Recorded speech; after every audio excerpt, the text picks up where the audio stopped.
ओम नमः शिवाय। हर हर महादेव।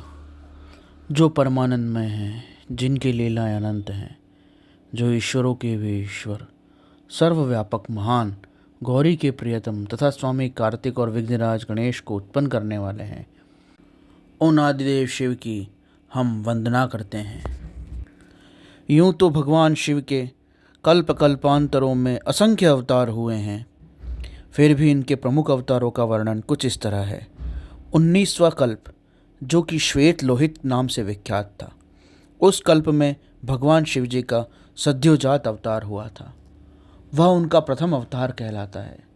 उस कल्प में जब ब्रह्मा परब्रह्म परमेश्वर का ध्यान कर रहे थे, तो उनके समक्ष परब्रह्म परमेश्वर शिव एक श्वेत लोहित वर्ण वाले शिखाधारी कुमार के रूप में प्रकट हुए।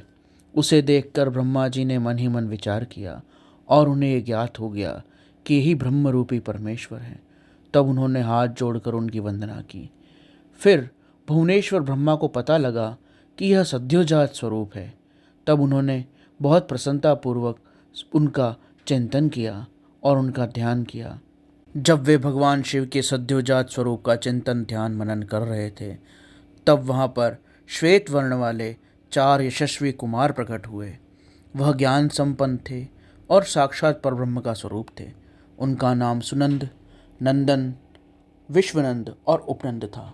ये सब महात्मा थे, शिव जी का स्वरूप थे और ये ब्रह्मा जी के शिष्य हुए।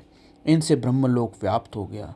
उसके बाद सद्योजात रूप से प्रकट शिव ने प्रसन्न होकर ब्रह्मा को ज्ञान दिया और सृष्टि की रचना करने की शक्ति प्रदान की। इस तरह यह भगवान शिव का सद्योजात नामक पहला अवतार है। उसके बहुत समय बाद रक्त नाम से प्रसिद्ध हुआ 20वां कल्प आया। उस कल्प में ब्रह्मा जी का लाल रंग का शरीर था। जिस समय ब्रह्मा जी पुत्र की कामना से ध्यान कर रहे थे, उस समय उनके समक्ष एक पुत्र प्रकट हुआ। उसके शरीर पर लाल रंग की मालाएं और लाल रंग के वस्त्र थे। उसके नेत्र भी लाल रंग के थे, आभूषण भी लाल रंग के थे। उसका रंग हल्का लाल था। उस आत्मबल से संपन्न कुमार को देखकर ब्रह्मा जी ध्यानस्थ हो गए। ध्यान में उन्हें इस बात का अनुभव हुआ कि यह वामदेव शिव का ही स्वरूप है। तब उन्होंने हाथ जोड़कर कुमार को प्रणाम किया। उसी कुमार से विरजा, विवाह, विशोक और विश्वभान 4 कुमार उत्पन्न हुए, जो सभी लाल वस्त्र धारण किए हुए थे। तब वामदेव रूपधारी भगवान शिव ने ब्रह्मा जी को सृष्टि रचना की शक्ति प्रदान की। यह वामदेव नामक भगवान शिव का द्वितीय अवतार था। इसके बाद जब 21वां कल्प आया, जिसका नाम पीतवासा था, उस कल्प में महाभाग ब्रह्मा पीत वस्त्रधारी थे। जब वे पुत्र की कामना से ध्यान कर रहे थे, उस समय उनके सामने महातेजस्वी कुमार उत्पन्न हुए। उस कुमार की भुजाएं विशाल और शक्तिशाली थी। उसके ऊपर पीतांबर झिलमिला रहा था। वह ध्यान मग्न बैठा हुआ था। ब्रह्मा जी ने ध्यान मग्न उस कुमार को देखकर अपने मन में यह जान लिया कि यह महातेजस्वी कुमार तत्पुरुष रूप में भगवान शिव ही हैं।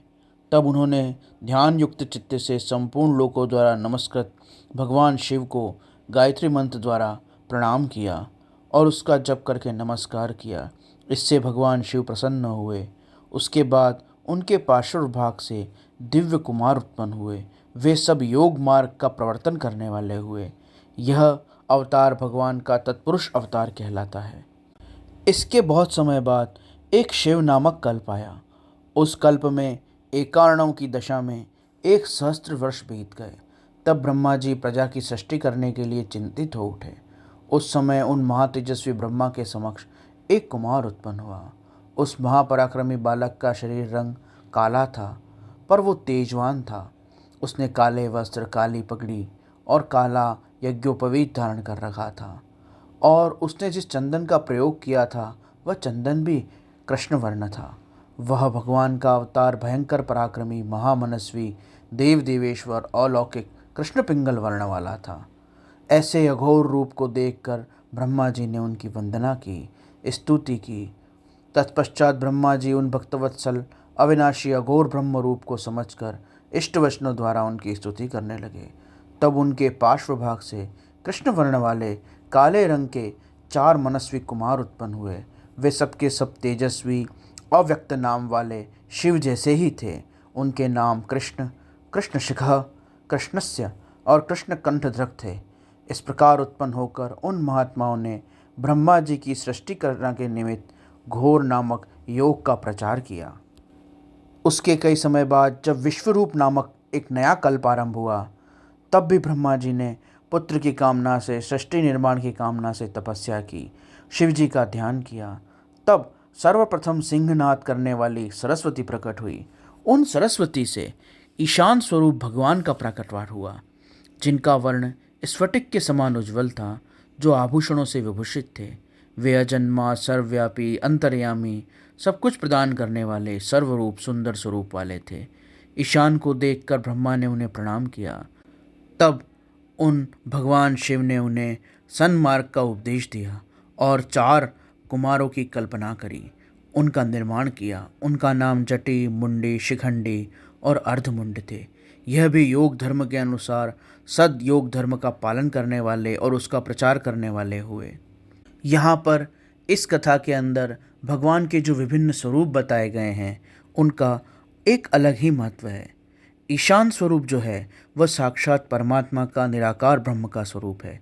उसे क्षेत्रज्ञ कहा जाता है, अर्थात प्रत्येक जीव चेतन के भीतर निवास करने वाली आत्मा, जीवन शक्ति, चैतन्य शक्ति, जो चेतना है, कॉन्शियसनेस है, उसे क्षेत्रज्ञ अथवा ईशान कहा जाता है। भगवान शिव का जो तत्पुरुष स्वरूप है वह गुणों का आश्रय है। हमारे भीतर जो दया की भावना, करुणा की भावना है, वो सत्वगुण के लक्षण है। हमारे भीतर जो कर्म की, कुछ प्राप्त करने की आदि भावनाएं हैं, वो रजोगुण स्वरूप है। हमारे भीतर जो आलस्य, निंद्रा आदि वृत्तियां हैं, वो तमोगुण स्वरूप है। इन गुणों का जो आश्रय है, जिस तत्व से ये गुण उत्पन्न होते हैं, उस तत्व का, उस स्वरूप का नाम तत्पुरुष है। वह भगवान शिव का दूसरा तत्पुरुष अवतार है। इसी प्रकार भगवान शिव का जो अघोर अवतार है, वह बुद्धि तत्व का आश्रय है, जिससे हमारे में विचार क्षमता, तर्क क्षमता आदि का अपोहन और निर्माण होता है, जिसे इंग्लिश में इंटेलेक्ट या इंटेलिजेंस कहते हैं। हिंदी में उसे बुद्धि, तर्क क्षमता, विवेक कहते हैं। उसका जो आधार है, हमारे चेतना के जिस हिस्से से ये बुद्धि तत्व उत्पन्न होता है, वही भगवान का अघोर स्वरूप है। वामदेव स्वरूप जो भगवान शिव का अवतार है, वह अधिक, उसे अहंकार का अधिष्ठान कहा जाता है। वह सदा अनेक प्रकार के कार्य करता रहता है। प्रत्येक जीव के भीतर अपने स्वयं को पहचानने की, अपने स्वयं के अस्तित्व की एक गहरी समझ होती है, जिसे हम अहम भावना कहते हैं। मैं के रूप में अपने पहचान और अपने व्यक्तित्व को जानना, यह अहंकार कहलाता है। हमारे भीतर जो बहुत सर्वव्यापी चेतना है, जो चैतन्य शक्ति है, जो जीवात्मा है, जो कॉन्शियसनेस है, उसका वो भाग जिससे इस अहंकार की उत्पत्ति होती है, हम अपने आप को पहचान पाते हैं, हम अपने आप के अस्तित्व को समझ पाते हैं, वही भगवान शिव का वामदेव स्वरूप है। जीवनी शक्ति और चैतन्यता के जो हमारे भीतर विभिन्न गुण प्रभाव हैं, उनके अनुसार ये भगवान के 5 अवतार हैं। उसी प्रकार बाह्य स्थूल जगत में भी इन अवतारों को हम समझ सकते हैं। भगवान शिव का जो ईशान स्वरूप है, वह आकाश तत्व का अधीश्वर है। भगवान शिव का जो तत्पुरुष स्वरूप है, वह वायु का स्वामी है और वायु तत्व का अधिष्ठान है। जो अघोर तत्व है, वह अग्नि तत्व का अधिष्ठान है। इस प्रकार भगवान का जो वामदेव स्वरूप अवतार है, वह जल तत्व का स्वामी है। भगवान शिव जी का जो सद्योजात स्वरूप है, वह पृथ्वी तत्व का स्वामी और अधिष्ठान बताया जाता है।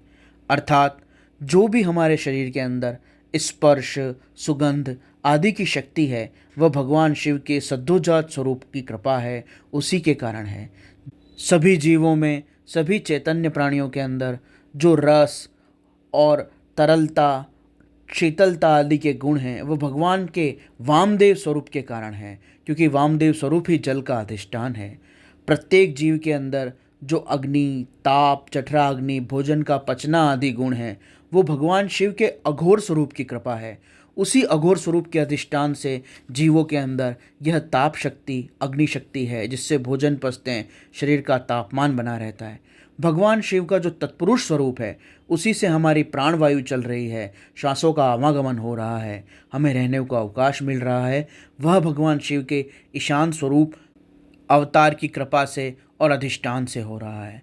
इस प्रकार भौतिक जगत में जो 5 तत्व हैं, वो भगवान शिव के किस स्वरूप से नियंत्रित हैं, वो इन अवतारों की शक्तियां हैं। और उसी प्रकार जो प्रकृति से परे चैतन्य तत्व है, ये जड़ प्रकृति के 5 तत्वों से परे जो चेतना शक्ति है, जीवन शक्ति है, जिसे आत्मा, प्राण बल, जीवन ऊर्जा, जैव विद्युत कहा जाता है, उसके जो विभिन्न स्वरूप हैं, वो किस प्रकार से भगवान शिव के किस अवतार से अधिष्ठित हैं, नियंत्रित हैं, यह सभी दिव्य ज्ञान इस अध्याय के अंदर बहुत संक्षिप्त रूप से वर्णित किया गया है। जो अनुभवी साधक हैं, जो चेतना के स्तर पे समाधि ध्यान में गहराई में उतरे हैं, जिन्होंने कुंडलिनी और पंचभूतों का ध्यान किया है, जो ऐसे तत्पर साधक हैं जिन्होंने ध्यान योग या मंत्र योग या भक्ति योग द्वारा शिव की इतनी समीपता, ज्ञान की इतनी गहराई का अनुभव किया है, उन्हें इन अध्यायों को पढ़ते समय वह संक्षिप्त ज्ञान विस्तृत रूप से अनुभव में और समझ में आने लगता है। ओम नमः शिवाय।